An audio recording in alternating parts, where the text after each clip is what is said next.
The flying boat that mysteriously disappeared with its crew of 13 from Navy radar screens just 20 minutes into its flight. At the same moment the plane disappeared from Navy radar, a tanker ship in the area reports seeing a fireball in the sky.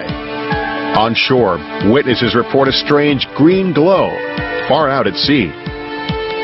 90 minutes after seeing the explosion, the tanker Gaines Mill reports finding an oily film on the water, but no debris and no survivors. Did the Martin Mariner spontaneously explode in midair? If so, where was the wreckage? Or was it swallowed whole by some pretzel-bending warp of time and space? And what about Flight 19, the 5 Avengers that went missing earlier that same night? In Steven Spielberg's Close Encounters of the Third Kind, the crew of Flight 19 is returned to Earth on board an alien spaceship. Is that just Hollywood fantasy? Lieutenant, welcome home. There are things that go on out there that we really don't know, and I don't have the answers. But David White does know a thing or two about the missing flight that has come to define the enigma that is the Bermuda Triangle. In 1945, White was a flight instructor at the Fort Lauderdale Naval Air Station. Some TVMs flying over. He often flew the same training route in the same Avenger-type planes that disappeared. These flights went out every day. This navigational training flight was one of 3 or 4 that we had, and it was really quite simple. No problem. It's a simple 3-point route. The planes leave from Fort Lauderdale, conduct a practice bombing run on an old shipwreck off Hens and Chicken Shoals in the Bahamas, and continue eastward. At Great Stirrup Key, the young navigators are to turn northwest, cross Grand Bahama Island, and then turn for home off Great Sail Key. If all goes well, flight time is about 2.5 hours. They all had their wings, and this training base was what they called an operational training base, which was the last flight training that pilots received before they went out to join the fleet. But something goes horribly wrong on Flight 19. 90 minutes into the flight, instructor Charles Taylor believes he's not where he's supposed to be. For a pilot with that much training to lose his way out over the Bahamas would be very rare. I don't remember it ever happening before. According to official transcripts, Taylor radios that his compasses are malfunctioning and believes he has taken Flight 19 way off course. I don't know where we are. We must have got lost after that last turn. What is not clear is if the other pilots are also getting similar readings on their compasses. Now, why didn't 4 other pilots contradict him and say we are on course?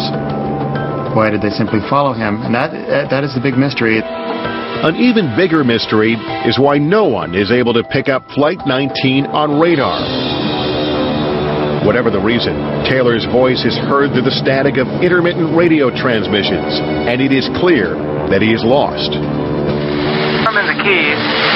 Don't know how far down. Don't know how to get to Fort Lauderdale.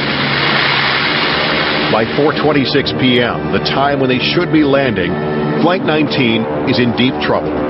With only an hour of daylight and an estimated 2 hours of fuel remaining, there is disagreement among the pilots over which direction to take. We would just head west to get home. Thinking he is in the Keys, Taylor wants to head northeast, where he believes mainland Florida is. But one of his trainees, Marine Captain Edward Powers, who actually outranks Taylor, believes the planes are near where they should be, in the Bahamas. Powers wants to head west. At this point, it appears there was a disagreement between Powers and Taylor, and only a few minutes after they went east, you could hear Taylor complaining you didn't go far enough east. And so Powers, apparently at that point on his own initiative, did turn the flight west and assumed command of the flight. At 5:19 p.m., with daylight fading and no land in sight, Taylor is overheard preparing Flight 19 to ditch in the ocean. First man gets down to 10 gallons of gas, all land, water together. everyone understand that. At 7:04 p.m., the skies over the Atlantic Ocean are pitch black, and bad weather is moving in.